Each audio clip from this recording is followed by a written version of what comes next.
گناہ اگر نہیں چھوٹا، آپ صدقہ بھی کر رہے ہیں، روزہ بھی رکھ رہے ہیں یا نمازیں بھی پڑھ رہے ہیں کفارے کے طور پہ، اصل تو یہ کہ چھڑوانا ہے گناہ، ایسے کہ چھوڑ کے دنیا چھوڑنے سے پہلے پہلے گناہ چھوڑنا ہے، کیونکہ اس کا انجام اچھا نہیں ہے. لیکن اتنا فائدہ تو ہوگا نا اگر بالفرض نہیں چھوٹا. شیطان کہہ رہا ہے یہ تیرے سے نہیں چھوٹے گا، تو خام خواہ میں صدقے کر رہا ہے. تو شیطان کو بتائیں یار کم از کم اتنا تو ہو رہا ہے نا کہ ترازو کے ایک پلڑے میں اگر گناہ آ رہے ہیں تو دوسرے پلڑے میں نیکیاں بھی تو جمع ہو رہی ہیں نا. کیا خیال ہے بھائی؟ صدقات و خیرات بھی تو، غریبوں کو کھلانا، ان کی دعائیں، وہ بھی تو ایک پلڑے میں جمع ہو رہی ہے نا. تو اصل تو یہی ہے کہ گناہ سے تو بہرحال بچنا ہی بچنا ہے. ایک گناہ بھی عذاب جان بن سکتا ہے، لیکن شاید قیامت کے دن اللہ کی رحمت ہو جائے، اللہ کہیں یہ تیرے گناہ ہیں لیکن فلاں موقع پہ تو نے روزہ رکھا تھا، فلاں موقع پہ تو نے نماز پڑھی تھی، تیرا دل نہیں چاہ رہا تھا، نفس کو مار کے تو نے نماز پڑھی تھی سزا کے طور پر، یا تو نے صدقہ کیا تھا حالانکہ تیرا پیسہ خرچ کرنے کا دل نہیں چاہ رہا تھا، تو اس نیکی کا ہو سکتا ہے وزن آپ کے گناہوں کے وزن سے زیادہ ہو جائے. نہیں آ رہی بات؟ تو ادھر کچھ برے کام کر رہے ہو تو کچھ اچھے بھی تو لگا لو نا. تو چلو ادھر گناہ بڑھ رہے ہیں، ادھر نیکیوں کا گراف بھی تو اوپر جائے گا، تو کچھ تو سزا ملے گی، تو اس میں کچھ تو کمی ہو جائے گی نا آخرت میں. اور یہ بھی ہو سکتا ہے کہ فل معافی ہو جائے. تو اصل تو ہدف یہی ہے کہ چھوڑنا ہی ہے بہرحال، لیکن ساتھ ساتھ پینلٹی بھی لگانی ہے. تو یہ اس طریقے سے انشاءاللہ گناہ آہستہ آہستہ چھوٹ جائے گا. اور بہنوں کی وراثت ہے وہ تو فوراً جا کے حوالے کر دو. اس میں یہ نہیں کہ کل تک نہیں دی تو 50 روپے جرمانہ. وہ دو جتنے طارق روڈ کی دکانیں ہیں نا ابھی تک کھا کے بیٹھے ہوئے ہو، بہنوں کے جا کے ہینڈ اوور کر دو. فون کرو بھائی تمہارا یہ وراثت میں حصہ بنتا ہے، بتا دو کتنا بنتا ہے، ابھی سے بھیج دو، کیونکہ ابھی تھوڑا جوش پیدا ہوا ہوگا، ایک ہفتے بعد ختم. ٹھیک ہے نا؟ تو اسی طرح جس کا حق لیا ہوا ہے، کوئی قرضے کھا کے بیٹھے ہوئے، فوراً لے جا کے ادا کر دو. علماء اس کا اہتمام کرتے تھے کہ حق لینے میں تاخیر ہو سکتی ہے، دینے میں تاخیر نہیں ہونی چاہیے. اللہ تعالیٰ سے دعا ہے اللہ سمجھنے کے عمل کی توفیق عطا. دعا بھی کر لیتے ہیں آج. الحمدللہ رب العالمین والعاقبۃ للمتقین والصلاۃ والسلام علی رسولہ الکریم وعلی آلہ وصحبہ اجمعین. اے اللہ جو کچھ کہا سنا اسے اپنے دربار میں قبول فرما. اے اللہ ہمارے جو رمضان کے روزے ہیں اپنے دربار میں قبول فرما. اے اللہ ان روزوں میں ہم سے جو کوتاہی ہوئی، کمی بیشی ہوئی، اللہ اپنے فضل سے معاف فرما. اے اللہ جن لوگوں نے بھی رمضان میں صدقات و خیرات کیے، بڑھ چڑھ کر غریبوں کو کھلایا، راشن کی تقسیم میں مدد کی اور زکاتیں نکالی، اور اللہ جو بھی ہم سے نیکی کی تیری وجہ سے اللہ تو نے ہمیں توفیق دی، اللہ ہماری ان تمام عبادتوں کو اپنے دربار میں قبول فرما. اے اللہ اس میں ہم سے اگر کہیں ریاکاری ہوئی، کہیں کوتاہی ہوئی، اللہ ان صدقات و خیرات میں جو ہم سے کوتاہی ہوئی اللہ تو اپنے فضل سے معاف فرما. اے اللہ ہماری تراویح کی نمازوں کو قبول فرما، ہماری تہجد کی نمازوں کو قبول فرما. اے اللہ اس رمضان میں ہم میں سے جس سے بھی کوئی نیکی کا کام ہوا ہے اللہ تو اپنے فضل سے اس نیکی کو اپنے دربار میں قبول فرما. اور اللہ جو نیکیوں کی دوڑ میں دوسروں سے پیچھے رہ گئے، تراویح میں سستی ہوئی، رمضان کے روزوں میں سستی ہوئی، اے اللہ ہم سب توبہ کرتے ہیں، آئندہ ہمیں سستی سے بچنے کی توفیق عطا فرما. اے اللہ اس رمضان کی بہاریں ہمیں ہماری زندگی میں بار بار دکھا. اے اللہ بار بار ہماری رمضان کی بہاریں ہمیں ہماری زندگی میں دکھا. اے اللہ جس وبا سے پوری دنیا دوچار ہے، جس کی وجہ سے لاکھوں لوگ موت کے منہ میں چلے گئے، ہزاروں سینکڑوں لاکھوں بیمار ہسپتالوں میں پڑے ہوئے ہیں، اللہ اس وبا سے ہمیں نجات عطا فرما. ہمارے ملک کو اندرونی بیرونی آفتوں سے اللہ اپنے فضل سے محروم فرما. اے اللہ ہمارے جو مرحومین پچھلے سال ہمارے ساتھ تھے، اس سال ہمارے ساتھ موجود نہیں ہیں، اللہ تو ان کی مغفرت فرما. اے اللہ ان کی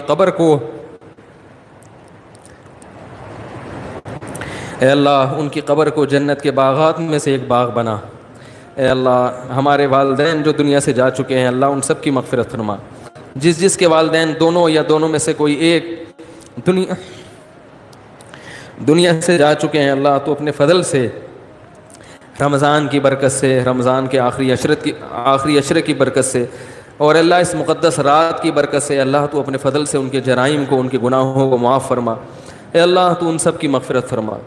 اے اللہ ہم میں بہت سے ایسے لوگ ہو سکتے ہیں جن سے کبھی ماضی میں زنا ہوا ہو.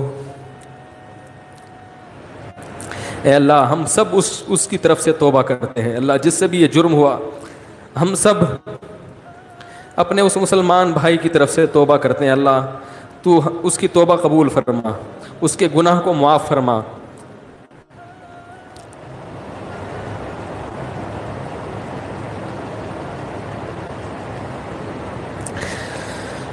اے اللہ آئندہ زندگی عفت اور پاک دامنی کے مطابق گزارنے کی توفیق عطا فرما۔ اے اللہ اس مجمع میں اور اس دعا میں شریک لوگوں میں کسی سے لڑکوں سے بدفعلی کا عمل ہوا ہو، اے اللہ ہم سب اس کی طرف سے توبہ کرتے ہیں، اے اللہ اس کے اس جرم کو معاف فرما۔ آئندہ اے اللہ عفیف اور پاک دامنی والی زندگی نصیب فرما۔ اے اللہ پیغمبروں کے نکاح والی زندگی نصیب فرما۔ بدکاری والی زندگی سے اللہ ہم سب توبہ کرتے ہیں، اللہ ہمیں بچنے کی توفیق نصیب فرما۔ اے اللہ ہماری عورتوں کو حیا نصیب فرما، ہماری عورتوں کو عفیف اور پاک دامن بنا، ہمارے مردوں کو حیا نصیب فرما۔ زنا، بدکاری، بدنظری، اے اللہ بے حیائی کے ہر کام سے بچنے کی توفیق عطا فرما۔ اے اللہ ہمارے نوجوانوں میں جس کو بھی اے اللہ انٹرنیٹ پر بیہودہ فلمیں دیکھنے کی عادت ہے، اللہ ہم سب اس کی طرف سے توبہ کرتے ہیں۔ اے اللہ سب کو اس جرم سے بچنے کی توفیق عطا فرما۔ اے اللہ ہماری آنکھوں میں حیا پیدا فرما، ہماری آنکھوں کو پاک دامن بنا، ہمارے کانوں کو پاک دامن بنا۔ اے اللہ ہم میں جو بھی رشتہ داری توڑنے والے ہیں، اے اللہ تیرے صحابی ابو ہریرہ رضی اللہ تعالیٰ عنہ کا قول ہے کہ جس مجمع میں رشتہ داری توڑنے والا ہو، اس ایک شخص کی وجہ سے پورے مجمع کی دعاؤں کو رد کر دیا جاتا ہے۔ اے اللہ ہم میں کوئی قطع رحمی کرنے والا ہو، کوئی رشتہ داری توڑنے والا ہو، اے اللہ ہم سب اس کی طرف سے توبہ کرتے ہیں۔ اے اللہ ہمیں رشتہ داری جوڑنے والا بنا۔ اے اللہ رشتوں کو نبھانے کی توفیق نصیب فرما۔ اے اللہ اس مجمع جو بھی ایسا ہو جس نے اپنے والدین کے ساتھ برا سلوک کیا ہو، والدین کی حق تلفی کی ہو، اے اللہ ہم سب اس کی طرف سے معافی طلب کرتے ہیں۔ اے اللہ ہم سب اس کی طرف سے توبہ کرتے ہیں۔ اے اللہ سچی توبہ کی توفیق نصیب فرما۔ اور اے اللہ ان نوجوان لڑکے لڑکیوں کو اپنے والدین کا حق پہچان کر احسن طریقے سے اللہ یہ حق ادا کرنے کی توفیق عطا فرما۔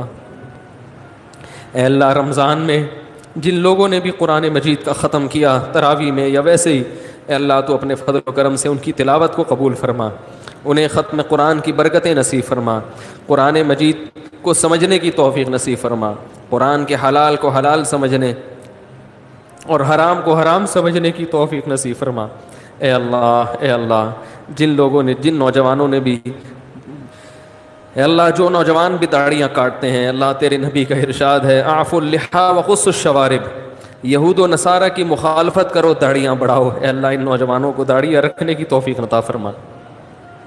اے اللہ غیر مسلموں کی شکل و صورت سے محبت اور پیغمبروں کی صورت سے نفرت ہے، اللہ اس جرم سے ہم توبہ کرتے ہیں۔ اے اللہ ہمیں پیغمبروں کی صورت سے محبت نصیب فرما۔ اے اللہ کوئی پیغمبر ایسا نہیں گزرا جس کے چہرے پہ داڑھی نہ ہو۔ اے اللہ آج پوری امت اس جرم میں مبتلا ہو گئی اور اس جرم کو جرم سمجھنا چھوڑ دیا ہے۔ اے اللہ اپنے فضل سے اپنے حبیب صلی اللہ علیہ وسلم کی اس حکم کو پورا کرنے کی توفیق عطا فرما۔ اے اللہ ہماری عورتوں کو پورے لباس پہننے کی توفیق عطا فرما، حیا والا لباس پہننے کی توفیق عطا فرما، جو بے پردہ ہیں اللہ ان کو پردہ کرنے کی توفیق نصیب فرما۔ اے اللہ ہماری زبانوں میں بے حیائی کو ختم فرما، بات بات پر گالی، فحش گالیاں یہ ہمارے اے اللہ کلچر کا حصہ بن چکی ہیں۔ اللہ اس مقدس رات میں ہم توبہ کرتے ہیں، اللہ اپنی زبان کو فحش گالیوں سے محفوظ رکھیں گے۔ اللہ ہمیں اس توبہ پر قائم رہنے کی توفیق نصیب فرما۔ اے اللہ اس وبا سے ہمیں نجات عطا فرما۔ اے اللہ مسلمان جہاں کہیں کمزور ہیں، ضعیف ہیں، اللہ ان کی مدد فرما، شام کے مسلمانوں کی مدد فرما، فلسطین کے مظلوموں کی مدد فرما، عراق کے مظلوموں کی مدد فرما، افغانستان کے مظلوموں کی مدد فرما۔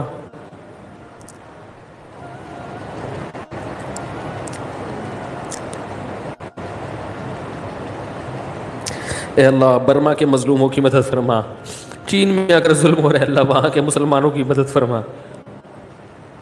اے اللہ جہاں بھی مسلمان کمزور ہیں ضعیف ہیں اے اللہ تو اپنے فضل سے ان کی مدد فرما. اے اللہ ظالموں کو ظلم سے باز آنے کی توفیق عطا فرما. اے اللہ اگر ظالموں کی قسمت میں ہدایت نہیں ہے تو ان کو تباہ و برباد فرما. اے اللہ فرقہ واریت کی لعنت سے ہماری حفاظت فرما. اے اللہ مسلمانوں میں اتفاق اور اتحاد پیدا فرما. اے اللہ بزرگوں کا علماء کا صحابہ کا احترام نصیب فرما.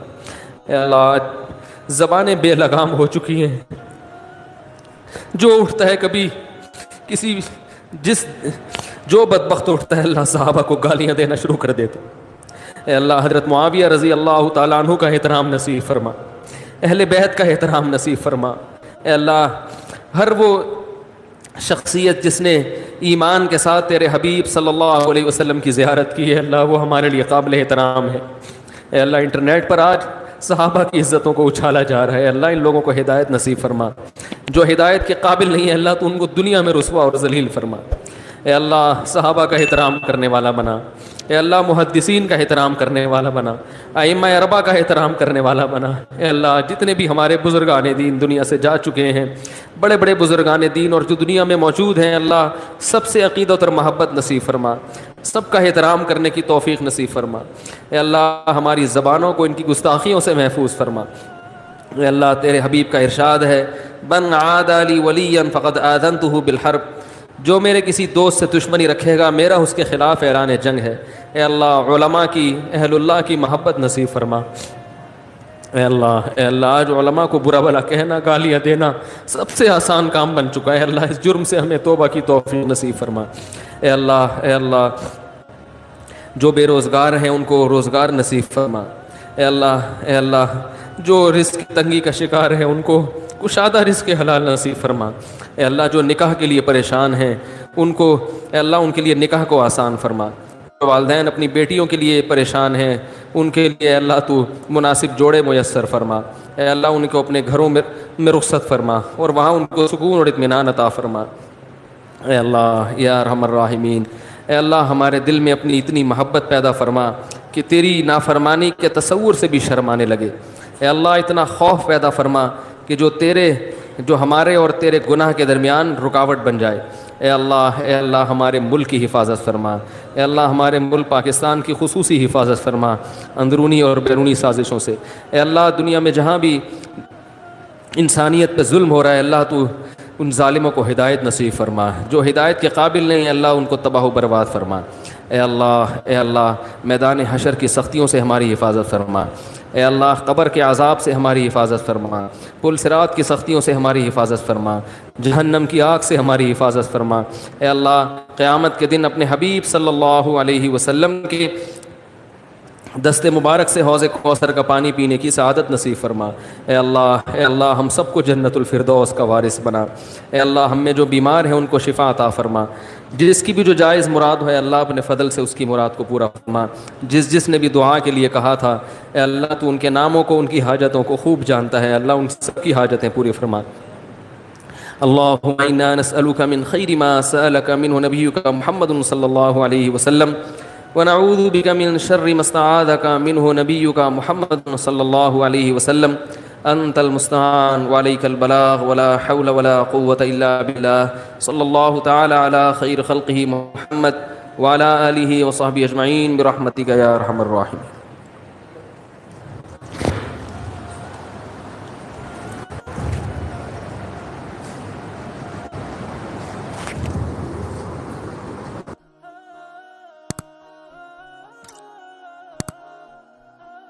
انسان بھولتا ہے اس کا نام کیا ہے؟ موت. حالانکہ یہ سب سے زیادہ یقینی چیز ہے, اس کو تو بالکل بھی نہیں بھولنا چاہیے.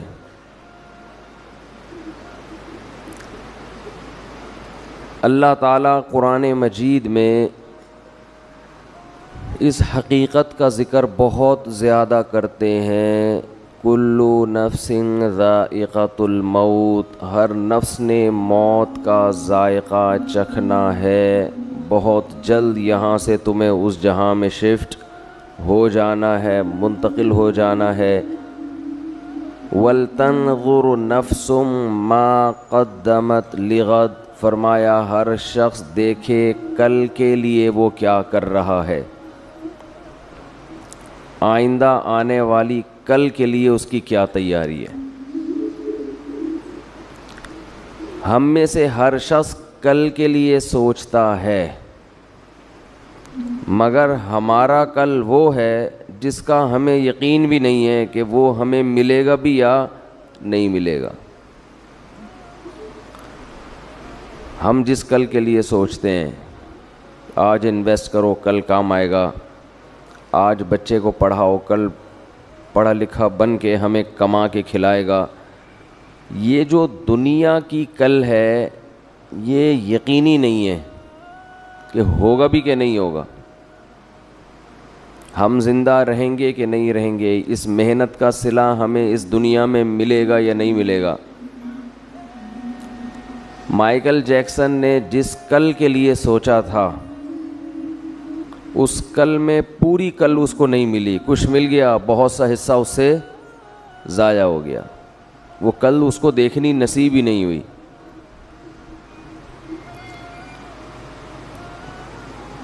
تو اللہ یہی ہمیں بتاتے ہیں کہ جس کل کے لیے تم تیاری کر رہے ہو وہ کل یقینی نہیں ہے۔ اللہ ہمیں وہ کل بتاتے ہیں جو یقینی ہے، جو موت ہے۔ قرآن نے بہت سارے پیغمبروں کے واقعات بیان کیے ہیں، قرآن نے بہت ساری نافرمان قوموں کے واقعات بیان کیے، ان تمام قوموں میں قدر مشترک کیا تھی جو ہلاک ہونے والی قومیں ہیں، وہ قدر مشترک کامن چیز ان میں یہ تھی وغرتہم الحیات الدنیا، انہیں دنیا کی زندگی نے دھوکے میں ڈال دیا تھا۔ اس سے پتہ چلتا ہے کہ بھائی یہ دنیا جس میں ہم رہتے ہیں یہ ہمیں دھوکہ دے رہی ہے۔ دھوکے کی ڈیفینیشن کیا ہے؟ جب کوئی آپ سے وعدہ کرتا ہے اور اس وعدے کی بیس پہ آپ سے کوئی کام لے لے اور پھر عین وقت پہ اپنا وعدہ پورا نہ کرے تو آپ کہتے ہیں یہ بندہ چیٹ کر گیا ہے، یہ بندہ دھوکہ دے گیا ہے مجھے، کہتے ہیں کہ نہیں کہتے؟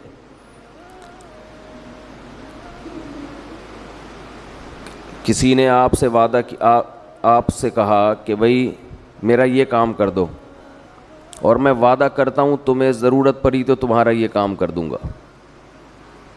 آپ نے وہ کام کر کے دے دیا اس کو، عین وقت پہ وہ غائب ہو گیا، تو آپ کہتے ہیں نا یہ بندہ کیا ہے، چیٹ کی ہے اس نے میرے ساتھ۔ دنیا صبح سے شام چیٹ کرنے کے علاوہ کوئی کام نہیں کرتی، یہ ہم سے وعدہ کرتی ہے کہ تم میرے لیے یہ محنت کرو، یہ کرو، یہ کرو، یہ کرو، میں تمہیں نوازوں گی، میں تمہیں عزت دوں گی، میں تمہیں شہرت دوں گی، میں تمہیں دنیا میں مزے دوں گی۔ قرآن کہتا ہے غرت، دھوکہ دے گی، یہ جو کچھ دکھا رہی ہے ویسا نہیں کرے گی،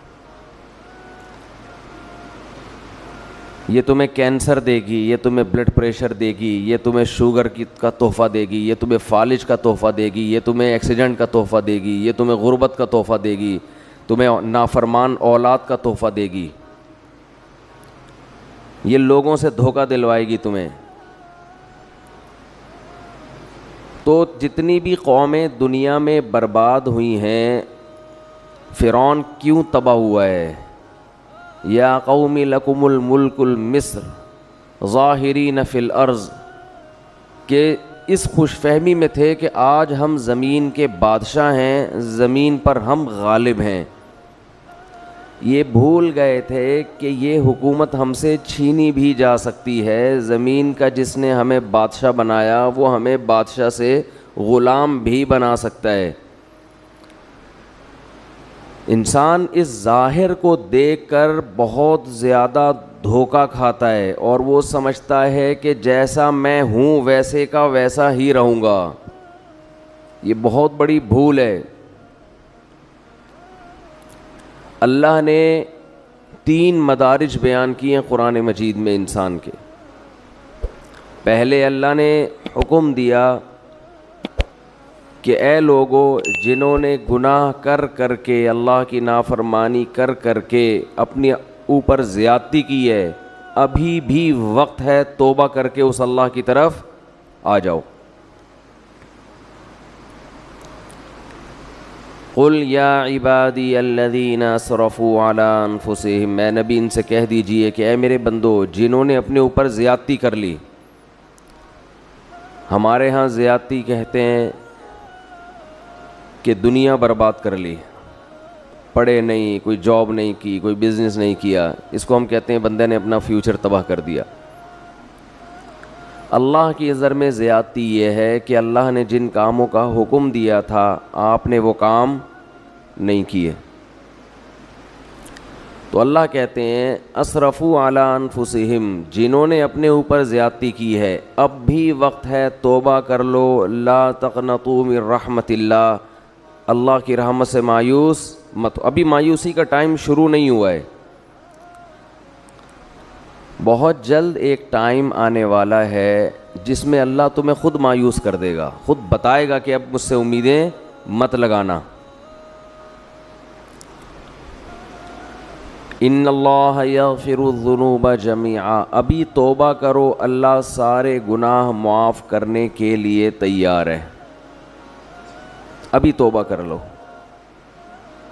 پھر انسان بڑا ڈھیٹ ہے، وہ کہتا ہے ابھی توبہ نہیں کروں گا، میں اس وقت توبہ کروں گا جب توبہ کا دروازہ بند ہوگا۔ پہلا حکم اللہ نے کیا دیا؟ توبہ کرو۔ آپ مجھے بتاؤ توبہ کس چیز سے ہوتی ہے؟ برائی سے، گناہ سے۔ اللہ ہم سے زیادہ عبادت نہیں مانگتے، اللہ ہم سے گناہوں سے توبہ مانگتے ہیں۔ آج کوئی شخص اگر دین پر آتا ہے تو عبادت کی کثرت کو فوکس کرتا ہے، گناہ چھوڑنے کو فوکس نہیں کرتا۔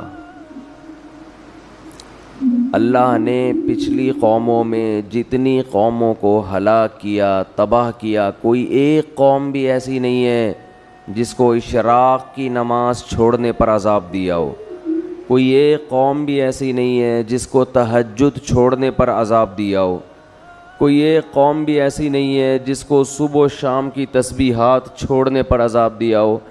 قرآن کہتا ہے فَكُلًّا أَخَذْنَا بِذَنبِ، جتنی قوموں کو تباہ کیا ان کے گناہ کی وجہ سے کیا ہے، نافرمانی کی وجہ سے کیا ہے، اور وہ نافرمانی کیا تھی؟ تمام قوموں میں ایک ہی چیز تھی کہ انہوں نے پیغمبر کے جو سفیر، اللہ کے جو سفیر تھے، اللہ کا جو پیغام لے کے دنیا میں آئے تھے، ان کی باتوں کو ویلیو نہیں دی، ان کی باتوں کو اہمیت نہیں دی۔ یاد رکھو اللہ کی نظر میں سب سے زیادہ ویلیو اس چیز کی ہے کہ محمد صلی اللہ علیہ وسلم کیا آرڈر دے کے گئے ہیں، کیونکہ یہ آپ کا آرڈر نہیں ہے، یہ کس کا آرڈر ہے؟ اللہ کا آرڈر ہے۔ اور ہماری نظر میں سب سے کم ویلیو کس کی ہے؟ اللہ نے کیا کہا ہے؟ اللہ صرف یہ دیکھتا ہے اپنے بندوں میں کہ یہ مجھے کتنا فالو کر رہے ہیں، اس کے علاوہ اللہ کو ہم سے کوئی غرض نہیں ہے۔ یہ دماغ میں اچھی طرح یہ بات بٹھا لینی چاہیے۔ اللہ یہ بھی نہیں دیکھ رہا کہ تم انسانیت کی خدمت کر رہے ہو کہ نہیں کر رہے، تم زمین میں کیسے رہ رہے ہو۔ اللہ یہ دیکھ رہا ہے کہ میری کتنی مانتے ہو، انسان کی خدمت بھی میرے کہنے پہ کر رہے ہو کہ نہیں کر رہے، بس۔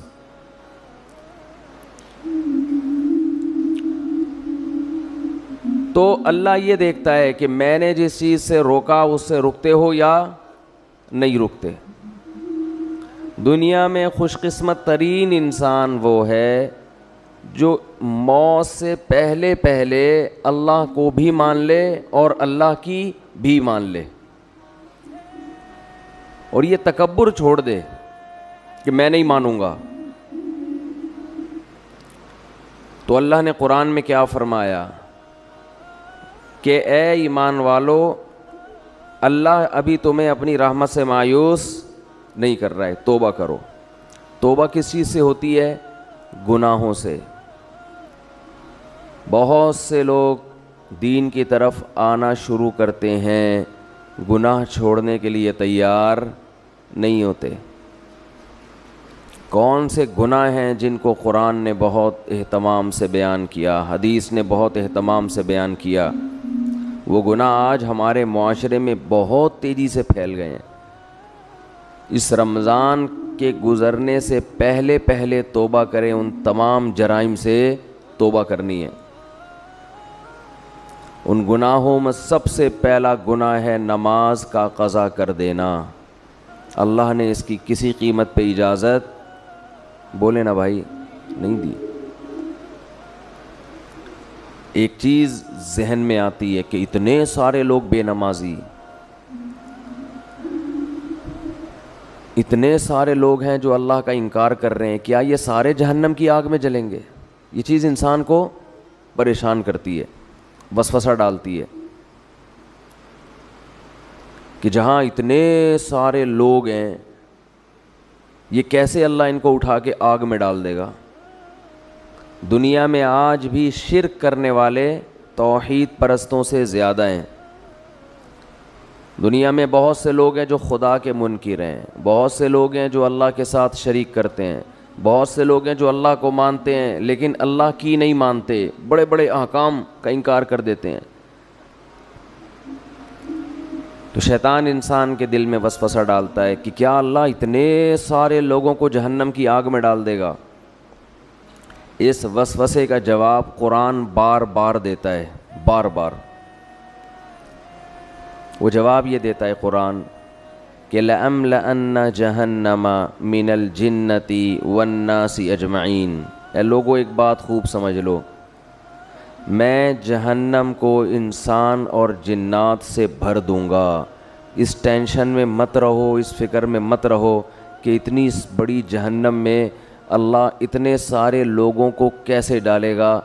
ذَلِكَ عَلَى اللَّهِ يَسِيرٌ، اللہ فرماتے ہیں مجھ پر یہ کام بہت آسان ہے، میں خدا ہوں، میں انسان نہیں ہوں۔ تم اور طرح سے سوچتے ہو، میں اور طرح سے سوچتا ہوں۔ میں ڈال دوں گا جہنم میں، آگ میں پھینک دوں گا میں۔ یہی چیز انسان کو غافل کرتی ہے کہ وہ بھی نماز نہیں پڑھتا، وہ بھی نماز نہیں پڑھتا، وہ بھی نہیں پڑھتا، تو میں نے نہ پڑھ لیا تو کیا ہو جائے گا؟ کچھ بھی نہیں ہوگا، جیسے اللہ اس کو آگ میں ڈالے گا آپ کو بھی ڈال دے گا، کوئی مشکل نہیں ہے اللہ کے لیے۔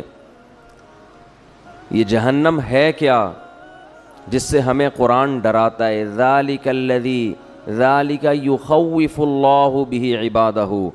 جہنم کی آگ وہ چیز ہے کہ اللہ اس کی طرف اشارہ کر کے بتاتے ہیں کہ یہ وہ آگ ہے جس سے اللہ اپنے نیک بندوں کو ڈراتا ہے، ان بندوں کو جو اللہ کی آیات پر ایمان رکھتے ہیں ان کو ڈراتا ہے اللہ۔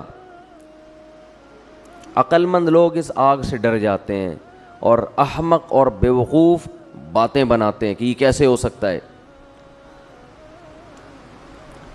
علماء کہتے ہیں کہ جہنم کی آگ اصل میں اللہ کے غضب کا اظہار ہے، اللہ کے غضب کا اظہار ہے۔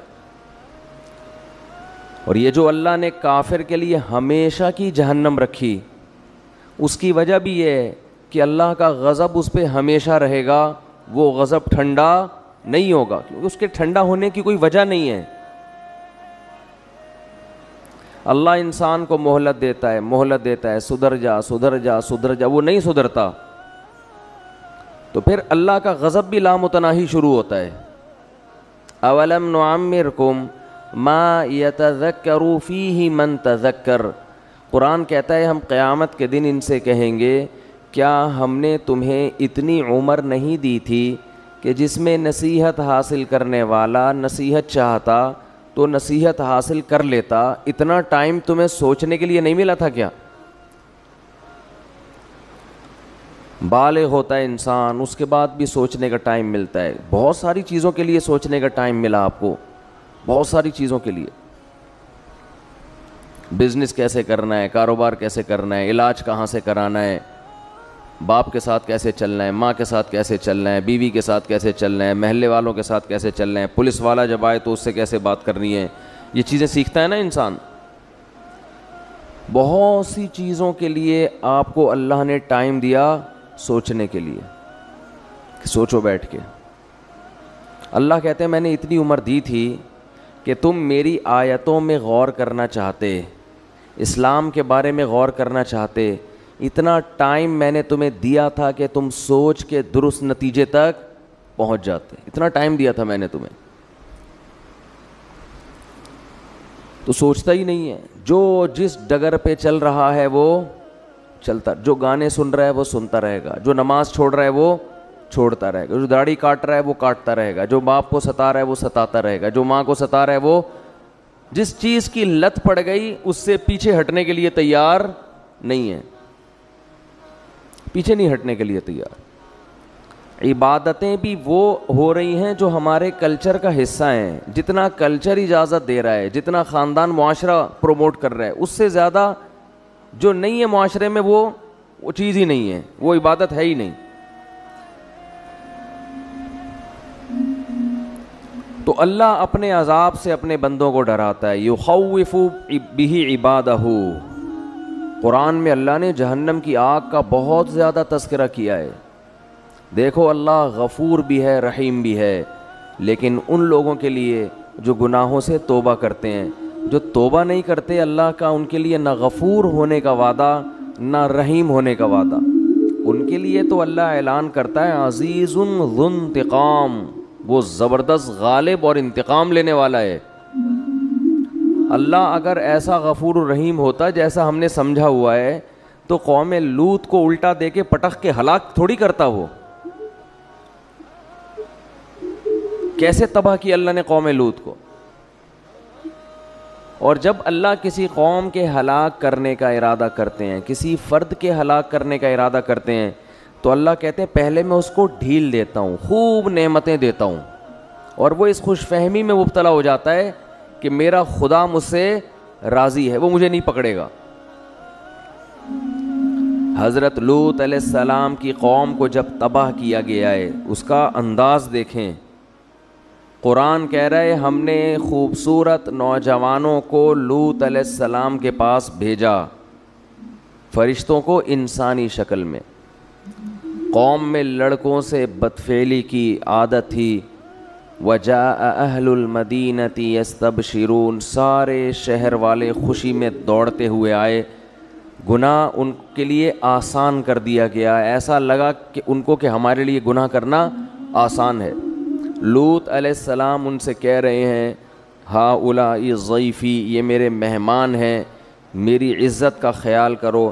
قوم جواب میں کہہ رہی ہے اولم ننہک عن العالمین, ہم نے آپ کو منع کیا تھا کسی اننون پرسن کو آپ گھر میں داخل ہونے نہ دیں.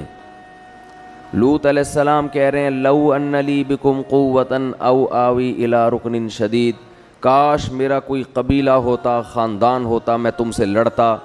کاش میرے بازوؤں میں قوت ہوتی, میں تم سے لڑتا. کس قدر پریشان ہو رہے ہیں لوط علیہ السلام. اور قرآن کہہ رہے قوم کی حالت کیا ہے, یستبشرون, خوشیاں منا رہے ہیں کہ گناہ کے ہمارا کیسا موقع مل گیا. آج بھی بے حیائی بہت تیزی کے ساتھ پھیل رہی ہے, اور انسان اس پہ خوش ہے کہ گناہ کرنا میرے لیے مشکل کے بجائے آسان ہو رہا ہے. اب غریب آدمی کی بھی دسترس میں گناہ کرنا, یہ خوش قسمتی کی بات نہیں ہے میرے بھائی, یہ بہت بڑے اللہ کے عذاب کی بات ہے کہ اللہ گناہ کو ہمارے لیے آسان کر رہا ہے.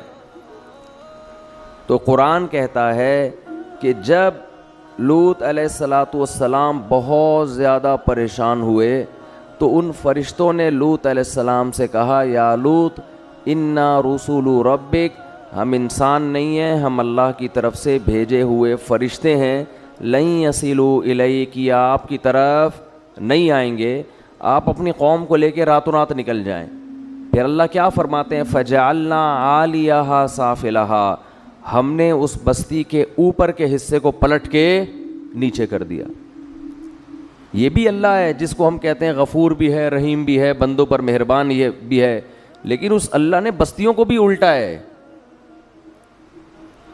وہی اللہ جس کو ہم رحمان اور رحیم کہتے ہیں صبح و شام، جس کو ہم غفور الرحیم کہتے ہیں، جس کو ہم اپنے بندوں پہ بڑا مہربان کہتے ہیں، اسی اللہ نے فرعون کو جب ایک پانی میں غوطہ دیا ہے اور فرعون نے جواب میں کہا آمنت انہ لا الہ الا الذی آمنت بہ بنو اسرائیل، میں اس اللہ پہ ایمان لایا جس پر بنی اسرائیل ایمان لائی، تو اللہ کو اس پہ ترس نہیں آیا؟ وہی اللہ جس کو ہم کہتے ہیں غفور ہے، اپنے بندوں پر مہربان ہے، بہت رحمان ہے، بہت بندوں پر شفیق ہے، ماں سے 70 گنا زیادہ محبت کرنے والا، اس اللہ کو اپنی مخلوق فرعون پر اس موقع پہ ترس، بولو بھائی، نہیں آیا؟ وہ چیخ رہا ہے میں توبہ کرنے کے لیے تیار ہوں، اللہ نے کہا نہیں، آنا اب نہیں بخشوں گا، اور آئندہ اس سے بڑا عذاب آئے گا۔ اب تو یہ سمجھ رہا ہے کہ تو پانی میں ڈوب رہا ہے، یہ تو عذاب کی پہلی سیڑھی ہے۔ اس پانی کے اندر تو داخل ہوگا، تیرا سانس گھٹے گا، تیرا دم گھٹے گا، اس سے تیری موت واقع ہوگی، اور پھر اس کے بعد کیا ہوگا؟ النار یعرضون علیہا غدوا وعشیا، ایسی آگ میں تجھے داخل کروں گا، صبح بھی جلایا جائے گا اور شام کو بھی، اور یہ قیامت تک عذاب ہوگا۔ جب میدان حشر میں حساب کے لیے کھڑا ہوگا تو اگلا اسٹیپ اس سے بھی زیادہ سخت ہوگا۔ وَيَوْمَ تَقُومُ السَّاعَةُ، جس دن قیامت قائم ہوگی، أَدْخِلُوا آلَ فِرْعَوْنَ أَشَدَّ الْعَذَابِ، اللہ کہے گا کہ اس فرعون کو اس سے بھی زیادہ سخت عذاب میں داخل کر دو۔ یہ وہی اللہ ہے جو بڑا رحمان ہے، بڑا رحیم ہے، اپنے بندوں پر بڑا مہربان ہے۔ یہ وہی اللہ ہے جو موسیٰ کو فرعون کے پاس بھیجتے ہوئے کہہ رہا ہے قولا لہ قولا لینا، اے موسیٰ فرعون سے نرم لہجے میں بات کرنا، سخت لہجے میں بات نہیں کرنا۔ حالانکہ فرعون ہزاروں بچوں کو ذبح کر چکا تھا، ان کی چیخ و پکار بھی اللہ کے سامنے، ان کی ماؤں کا رونا بھی اللہ کے سامنے، کیسے ماؤں کی گود سے لے کے بچوں کو چھریوں سے کاٹتا ہوگا۔ آپ تھوڑی دیر کے لیے اپنے بچوں کو سامنے رکھ کے تصور کر لیا کرو، کیا ماؤں کی بددعائیں اس فرعون پہ لگتی ہوں گی۔ مگر ایک طرف اللہ ایسا رحمان ہے کہ موسیٰ سے کہہ رہا ہے اتنے ظالم کے ساتھ بھی جب آپ نے دعوت دینی ہے، سخت لہجے میں بات نہیں کرنا، ایسا نہ ہو وہ بدک جائے آپ کی دعوت سن کے، نرم لہجے میں بات کرنا، لعلہ یتذکر، شاید توبہ کی توفیق مل جائے، شاید کوئی سیدھے راستے پہ آ جائے۔ یہ اللہ کی رحمت کا پہلو ہے کہ اس سے زیادہ رحمت کسی کی ہو نہیں سکتی۔ اتنے بڑے ظالم، اور مشرک نہیں تھا، مشرک تو دوسروں کو خدا کے ساتھ شریک کرتا ہے۔ فرعون کا جرم اتنا بڑا کہ وہ کہتا تھا انا ربکم الاعلی، میں ہوں سب سے بڑا رب، اس کائنات کا خدا میں ہوں، اور میں سب سے بڑا رب ہوں، باقی سارے مجھ سے چھوٹے ہیں۔ لیکن اللہ کی رحمت کتنی بڑی رحمت کہ موسیٰ کلیم اللہ کو کہا جا رہا ہے کہ فرعون سے سخت لہجے میں بات۔ دوسری طرف وہ پہلو بھی ہے کہ اب چیخ رہا ہے، چلا رہا ہے، لیکن اللہ کہہ رہے ہیں کہ نہ، ابھی پانی میں غرق ہوگا، اس کے بعد آگ میں صبح و شام جلایا جائے گا، اور قیامت جب قائم ہوگی تو جہنم میں اس سے بھی زیادہ سخت عذاب میں تجھے ڈالوں گا۔ اور پھر قرآن کہہ رہا ہے وَإِذْ يَتَحَاجُّونَ فِي النَّارِ، ہم تمہیں مستقبل کی بات بتاتے ہیں، ایک وقت ہوگا یہ فرعون اپنے لاہو لشکر کے ساتھ جہنم کی آگ میں یہ چیخ رہے ہوں گے اور کہہ رہے ہوں گے فَيَقُولُ الضُّعَفَاءُ لِلَّذِينَ اسْتَكْبَرُوا، ان کے جو کمزور لوگ تھے، جو اپنے حکمرانوں کی مان کے چلا کرتے تھے اللہ کی نافرمانی میں، وہ کہہ رہے ہوں گے اِنَّا كُنَّا لَكُمْ تَبَعًا، فرعون اور اس کے درباریوں سے کہیں گے دنیا میں ہم تمہیں فالو کیا کرتے تھے، ہم تمہاری اتباع کیا کرتے تھے، اِنَّا كُنَّا لَكُمْ تَبَعًا، ہمارا کوئی کام دنیا میں اٹکا کرتا تھا تو تمہارے پاس فائل جمع کرایا کرتے تھے کہ ہمارا یہ اٹکا ہوا کام کرا دو، تو کیا انتم مغنون عنا نصیبا من النار، ہم تم سے یہ نہیں کہہ رہے کہ اس جہنم کی آگ کو ہم سے ہٹوا دو، یہ تمہارے بس میں نہیں ہے، اس آگ کا کچھ حصہ ہم سے کم کروا دو، کچھ حصہ ہم سے کم کروا دو۔ اللہ کی پناہ مانگنی چاہیے اس آگ سے، کچھ حصہ اس آگ کا ہم پہ ٹھنڈا کروا دو۔ وہ جواب میں کہیں گے انا کل فیہا، ہم اگر اس آگ سے باہر ہوتے تو شاید تمہاری فریاد سن کے کم کرواتے، جس آگ میں تم جل رہے ہو ہم بھی اسی آگ میں تمہارے ساتھ جل رہے ہیں, تو ہم کیسے کم کروا سکتے ہیں؟ یہ بھی اللہ ہے جس کو ہم صبح و شام رحمان اور بولو بھائی رحیم کہتے. آج اللہ کا خوف ختم, ہر گناہ کیا جا رہا ہے, اللہ غفور رحیم ہے. گانے سنے جا رہے ہیں, اللہ بخشنے والا ہے. زنا کیا جا رہا ہے, اللہ بخشنے والا ہے. انٹرنیٹ پر فحش بیہودہ فلمیں صبح و شام دیکھی جا رہی ہے, اللہ بڑا غفور رحیم ہے. وہ بخشنے پر آئے گا تو ایسا ہی بخش دے گا.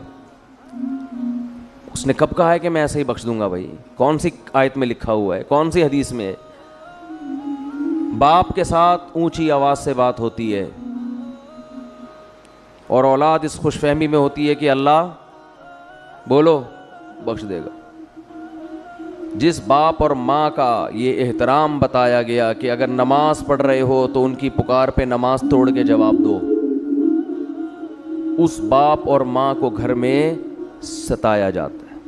باپ جب تک جوان ہو تو اس کو اولاد نچوڑتی ہے, جب بوڑھا ہو گیا اب کسی کام کا نہیں ہے اس کو ستاتے ہیں بڑھاپے میں. بہت ہو رہا ہے گھروں کے اندر.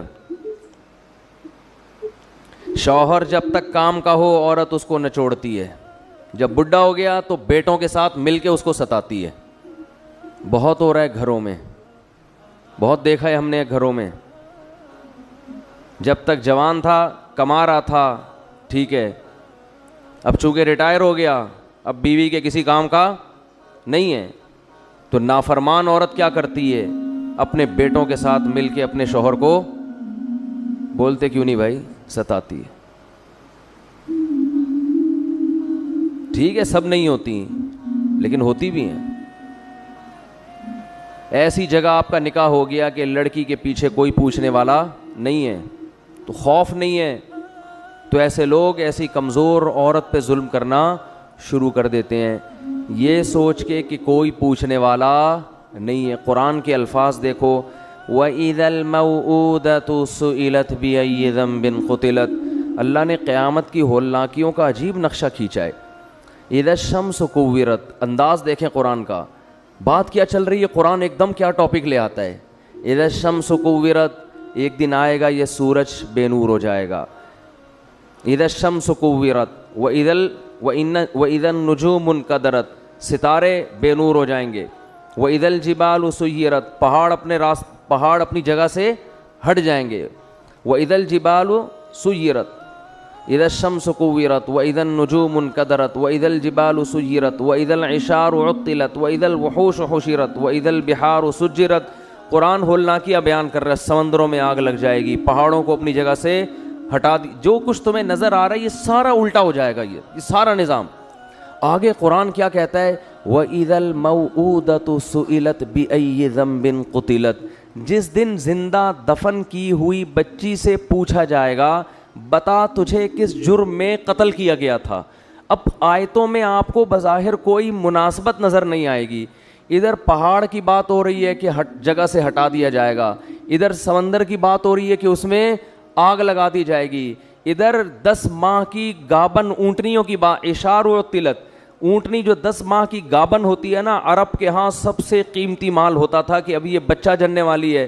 اللہ فرماتے ہیں اس کا مالک اس کو اپنے حال پہ چھوڑ دے گا. ایسی وحشت, کہاں اونٹنی, کہاں پہاڑ, کہاں سورج, کہاں چاند. اور قرآن فوراً کیا کہتا ہے, جس دن زندہ دفن کی ہوئی بچی سے پوچھا جائے گا بتا تجھے کس جرم میں قتل کیا گیا. انسان حیران ہوتا ہے, پہاڑ کے ہٹنے کی بات, سمندروں کے جلنے کی بات, سورج اور چاند کے بے نور ہونے کی بات, اس میں زندہ بچی کا تذکرہ کیسے آ گیا, اس کا کیا آپس میں لنک ہے؟ یہ ٹاپک اللہ نے اچانک چینج کیوں کر دیا؟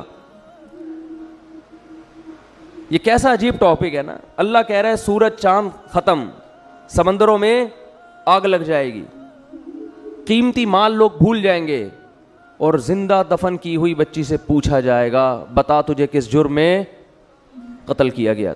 کوئی ٹاپک میں مناسبت ہے؟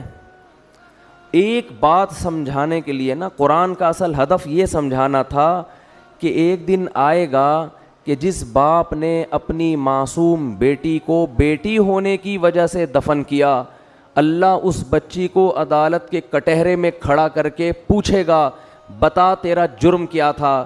بچی کہے گی یہ جرم تھا کہ تو نے مجھے بیٹی بنایا ہے, بیٹا نہیں بنایا.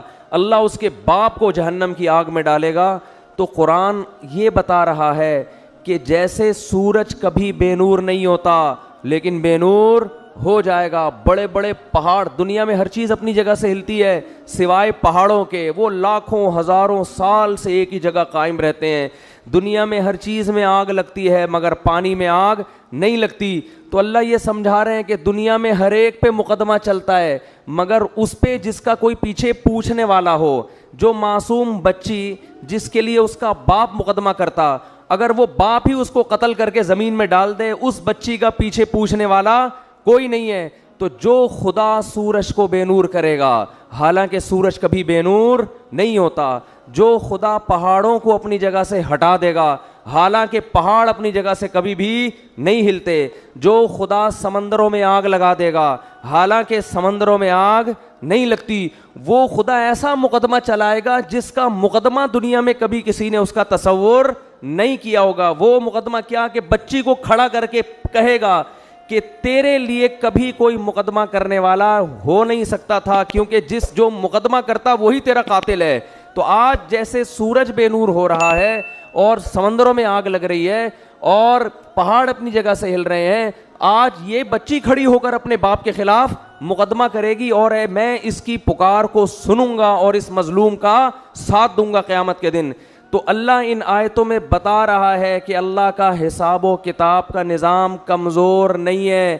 دنیا کی عدالت سے, دنیا کے مقدموں سے بچ سکتے ہو. ما لہذا الکتاب لا یغادر صغیرۃ ولا کبیرۃ الا احصاها. قرآن کہتا ہے اپنا نامہ اعمال دیکھ کے کہو گے یہ کیسی رپورٹ کارڈ ہے, کیسا رزلٹ ہے کہ اس نے میری زندگی کے کسی ایک پہلو کو بھی ادھورا نہیں چھوڑا. ہر چیز, اگر کسی چٹان میں بیٹھ کر کوئی گناہ کیا, اندھیرے میں تنہائیوں میں دروازے بند کر کے کوئی معمولی سا جرم کیا یا کوئی نیکی کی, یہ اس کو بھی اللہ کہتے ہیں میں تمہارے سامنے حاضر کر دوں گا. تو بھائی اللہ کا نظام ہلکا نہیں ہے, وہ بہت مضبوط نظام ہے اس کا. اور اللہ نے یہ سارا نظام جو بنایا اور اللہ نے جو ہزاروں پیغمبروں کو بھیجا اور قرآن میں جہنم کی وعیدیں اور جنت کی خوشخبریاں دیں, اس لیے نہیں دیں کہ آپ کو یہ آپشن دیا جا رہا ہے کہ آپ نماز پڑھیں نہ پڑھیں, پڑھیں گے اچھی بات ہے, نہیں پڑھیں تو اللہ غفور الرحیم ہے. آپ بہنوں کی وراثت دیں نہ دیں, دے دیں گے تو اچھی بات ہے, نہیں دیں گے تو اللہ غفور الرحیم ہے. آپ اپنے باپ اور اپنی ماں سے آواز آہستہ کر کے بات کریں یا نہ کریں, آپ کی مرضی ہے.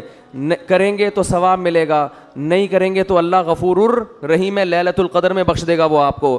آپ کی مرضی کہ آپ یتیم کا مال جو آپ کا چھوٹا بھائی ہے, وراثت جس کی پوری بنتی ہے, آپ بڑے ہونے کا ناجائز فائدہ اٹھا کے اس چھوٹے کی وراثت کھا جاتے ہو, آپ کی مرضی ہے. نہیں کھاؤ گے تو ثواب ملے گا, کھا جاؤ گے تو لیلۃ القدر میں سب کی بخشش ہو جائے گی, شب برات میں ہو جائے گی بخشش, عید کے دن بخشش ہو جائے گی, رمضان میں بخشش ہو جائے گی. آپ اگر جمعے کے دن مر گئے تو آپ کی بخشش ہو جائے گی, آپ اگر لیلۃ القدر میں مر گئے تو آپ کی بخشش ہو جائے گی. اگر اس طرح سے میرے بھائی بخششوں کا نظام ہوتا تو قرآن اتنی وعیدیں نہ سناتا. وَإِذَا الْمَوْءُودَةُ سُئِلَتْ بِأَيِّ ذَنبٍ قُتِلَتْ, یہ نہ بتاتا کہ جس دن زندہ دفن کی ہوئی بچی کو زندہ کر کے اللہ پوچھے گا بتا تجھے کس جرم میں قتل کیا گیا. پھر قرآن یہ نہ کہتا کہ جو یتیم کا مال کھاتے ہیں وہ اپنے پیٹ میں جہنم کے انگارے ڈال رہے ہیں. پھر قرآن یہ نہ کہتا لا یحل لکم ان ترثوا النساء کرہا, اے ایمان والو تمہارے لیے عورت کی وراثت کھانا حلال نہیں ہے. پھر قرآن یہ نہ کہتا ان الذین یکسبون الاثم سیجزون بما کانوا یقترفون, گناہ کرو لیکن یہ دماغ میں رکھ کے عن قریب اس کا بدلہ تمہیں ملنے والا ہے, اس کی سزا تمہیں ملنے والی ہے, تمہارے خلاف کیس چلے گا, اس کی سزا ملے گی. ان الذین یکسبون الاثم سیجزون, عن قریب, زیادہ ٹائم نہیں ہے, بہت جلدی اس کی سزا تمہیں ملنے والی ہے. آج اللہ کے غفور الرحیم ہونے کا جتنا غلط مطلب لیا اور بتایا جا رہا ہے, شاید یہ چیز اللہ کے غضب کو جتنی دعوت دے اتنا کوئی اور جرم اللہ کے غضب کو دعوت نہیں دے گا. اتنا غلط مطلب. بھائی لیلۃ القدر میں بخششیں ہوتی ہیں, گناہ پہلے چھوڑنا پڑے گا آپ کو, آپ اس خوش فہمی میں نہ رہیں.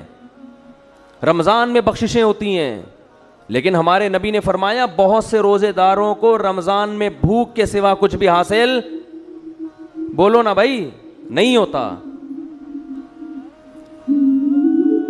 ایک بالش زمین جس نے کسی کی ہتھیائی, فرمایا 7 زمینوں کا طوق اللہ اس کی گردن میں ڈالے گا. نہ معاملات صحیح ہیں, پیسے دے کے آپ تجربہ کر کے دیکھ لیں, کبھی وقت پہ واپس, بولو نا, نہیں کرے گا. یہ کیا ہے؟ یہ اس جہنم کی آگ سے غفلت.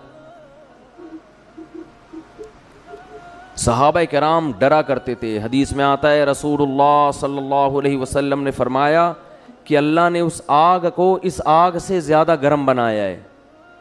صحابہ کرام کی ایسی کیفیت ہوئی, ترمذی کی حدیث ہے, اس طرح اللہ کے خوف سے رونے لگے کہ جیسے کوئی ہانڈی کھول رہی ہوتی ہے. یا ایھا الناس ان وعد اللہ حق فلا تغرنکم الحیات الدنیا. دیکھو اللہ فرماتے ہیں لوگو, اللہ کا وعدہ سچا ہے. اللہ نے وعدے کیے نا, مار کے ختم نہیں کروں گا, ایک دن اپنے سامنے کھڑا کر کے حساب و کتاب لوں گا. اللہ بار بار یاد دلاتا ہے, اے لوگو اللہ کا وعدہ سچا ہے. تو اللہ تجھے یہ بتانے کی کیا ضرورت ہے کہ میرے وعدے سچے ہیں؟ جب تو نے کہہ دیا تو اللہ کو معاذ اللہ جھوٹ تو نہیں بولتا. اللہ فرماتے ہیں تمہیں کچھ چیزیں ایسی ہیں جو اس اللہ کے وعدے کے بارے میں دھوکے میں ڈالیں گی, اور تمہیں وہ یہ دکھائیں گی کہ اللہ کا وعدہ سچا نہیں ہے. اللہ نے معاذ اللہ سیاسی وعدے کیے ہیں, یہ سچا وعدہ نہیں ہے. وہ کون سی چیز دھوکے میں ڈالے گی؟ فلا تغرنکم الحیات الدنیا. فرمائے اس دنیا کی ترقی, دنیا کی ظاہری چمک دھمک. تمہارے یہاں سے لوگ ہوں گے جو باتیں کریں گے, گورا چاند پہ پہنچنے کی باتیں کر رہا ہے, اور مسلمان جنت اور جہنم کے چکر میں الجھے ہوئے ہیں. وہ لیبارٹریوں میں کیا کیا بنا رہے ہیں, مسلمان جنت جہنم سے باہر نہیں نکلتے. وہ یہ کر رہے ہیں, مسلمان جنت اور جہنم میں پڑے ہوئے ہیں. اللہ فرماتے ہیں دنیا کی جو زندگی ہے, جس نے کافر کو دھوکے میں دیا, یہی زندگی کس کو دھوکہ دے گی؟ یہی تمہیں دھوکہ دے گی. اس زندگی میں جب تم ترقی کی جتنی قسمیں دیکھو, چاند پہ پہنچنے کی, مریخ پہ پہنچنے کی, خلائی سیاروں سے چھلانگیں لگانے کی, اس دنیا میں ایک چیز غور کر لینا, اس کے آگے موت ہے جو اس ساری ترقی کو چند سیکنڈ اور منٹوں میں خاک میں ملا کے رکھ دے گی. یہ ایسی ترقی ہے جو ورلڈ ٹریڈ سینٹر جیسی عمارت کو چند گھنٹوں میں زمین بوس کر دیتی ہے. اس لیے اس میں ترقی کرنا, مگر اس ترقی کو اصل مت سمجھنا, اور اس دنیا سے دل مت لگا کے اللہ سے غافل نہ ہو جانا. تو یہ بہت بڑا فالٹ ہے اس دنیا کے اندر, اور یہ فالٹ سمجھ میں اس وقت نہیں آتا, اس وقت تک جب تک خود اپنے اوپر بھگتتا نہیں ہے انسان. جس پر جب تک موت آتی نہیں ہے نا, اس وقت تک اس کی سمجھ میں موت, جو موت کو اپنی آنکھوں سے نہیں دیکھتا نا, اس وقت تک اس کی سمجھ میں موت آتی نہیں ہے, اس وقت تک نہیں آتی. وہ اٹکا رہے گا, اس کا دل پلاٹوں میں, گاڑیوں میں, بنگلوں میں, دولت میں اٹکا رہے گا. حتیٰ کہ کینسر کا مریض ہوگا نا, ڈاکٹر کہہ دیں گے 6 مہینے رہ گئے ہیں, مگر دل دنیا سے اس کا بھی نہیں نکلے گا, وہ پھر اسی میں لگا رہے گا. ایسے پیشنٹ ہم نے دیکھے ہیں. اس کا مطلب وہ جہنم کی آگ میں جانے پر راضی ہو گیا ہے, وہ مطمئن ہو گیا کہ اب بس میں نہیں بچ سکتا. بھائی وہ آگ ہم سے برداشت نہیں ہوتی. 100 دفعہ یہ گناہ ہوتا ہے, 100 دفعہ اللہ کو مناؤ, اللہ اب نہیں کروں گا, پھر ہو گیا پھر مناؤ, اور اللہ سے یہ کہو کہ اللہ میں عادت سے مجبور ہو کے گناہ کرتا ہوں, مگر میں جہنم کی آگ برداشت نہیں کر سکتا. اس وقت تک اس کو مناؤ جب تک وہ معاف نہ کر دے. اللہ تیار ہے. ایک بزرگ نے کہا کہ ان کے پاس غالباً ڈاکٹر عبدالحی صاحب رحمۃ اللہ علیہ تھے, کہ حضرت میں گناہ کرتا ہوں, پھر توبہ کرتا ہوں, پھر ہو جاتا ہے گناہ, نہ چاہتے ہوئے بھی ہو جاتا ہے, پھر توبہ کرتا ہوں, پھر ہو جاتا ہے. فرمایا کوئی بات نہیں, اگر متقی لوگوں میں شمار نہ ہوا, اللہ توبہ کرنے والوں میں شامل کر لے گا. کیا کہتا ہے, ان اللہ یحب التوابین ویحب المتطہرین. اللہ کو جیسے پرہیزگار لوگوں سے محبت ہے, توبہ کرنے والوں سے بھی محبت ہے. تعلق تو قائم رکھو, تعلق ہی ختم کر دیا آپ نے. توبہ ایک ایلفی ہے جو ٹوٹے ہوئے تعلق کو جوڑ دیتی ہے. اللہ چاہتے ہیں مجھ سے رابطہ میں تو رہو, آپ جب کسی کو بھیجتے ہیں سفر میں، کوئی ٹینشن ہو بھائی، رابطے میں رہنا، ہر تھوڑی دیر میں اطلاع دیتے رہے. ماں باپ کو ہوتا ہی نا فکر، بھائی جس حالت میں بھی ہو اطلاع ضرور، اگر سکون میں بھی ہو اطلاع ضرور دینا. اللہ کہتے ہیں جس کنڈیشن میں بھی ہو، گناہ میں ہو یا نیکی میں، تعلق مجھ سے ختم نہیں کرنا. رابطہ اگر گناہ ہے تو میرے سامنے بیان کرو، میرے سامنے بیان کرو، اے اللہ میں تیرا بندہ ہوں، مجھ سے یہ گناہ نہیں چھوٹتا. اللہ کو اچھا لگتا ہے یہ کہنا، اے اللہ میں قوم لوط کی طرح اکڑتا نہیں ہوں کہ لوط علیہ السلام سے کہنے لگے کہ اگر آپ اس گناہ پہ راضی نہیں ہو تو علاقہ چھوڑ کے نکل جاؤ. اے اللہ میں ایسا نہیں ہوں، میں فخر نہیں کر رہا اپنے جرم پر، مجھے اس جرم کی عادت پڑ گئی ہے، مجھے اس برائی کی عادت پڑ گئی ہے. اے اللہ مجھے اپنے غصے پہ قابو نہیں ہے، ماں باپ کے سامنے چیخنے لگتا ہوں، مجھے عادت پڑ گئی ہے. تو باغی نہ بنو، اللہ کے سامنے اپنے ہاتھ اٹھا کے اپنے جرم کا اقرار کرو. اے اللہ میں تیرا بندہ ہوں، تو مجھے سیدھے راستے پہ چلا. حدیث میں کتنی پیاری دعا آئی، یا حیو یا قیوم برحمتک استغیث اصلح لی شانی کلہ ولا تکلنی الی نفسی طرفۃ عین ولا اقل من ذلک. اے وہ ذات جو زندہ ہے، ہر چیز کو تھامنے والا ہے، میں تیری رحمت کی بھیک تجھ سے مانگتا ہوں، میری حالت کو درست کر دے، مجھے گناہ چھوڑنے کی توفیق دے دے. ولا تکلنی الی نفسی طرفۃ عین، مجھے میرے حوالے نہ کر. اے اللہ مجھے میرے ہاتھوں میں، دیکھو چھوٹا بچہ ہوتا ہے نا، جب سفر چل رہا ہوتا ہے ڈر ہوتا ہے گاڑی کے نیچے نہ آ جائے، گٹر میں نہ گر جائے، یہ نہ ہو جائے، وہ نہ ہو جائے، تو ماں باپ کسی کے حوالے بچے کو کرتے ہیں کہ بھئی بچے کو بچے کے حوالے نہیں کیا جائے گا.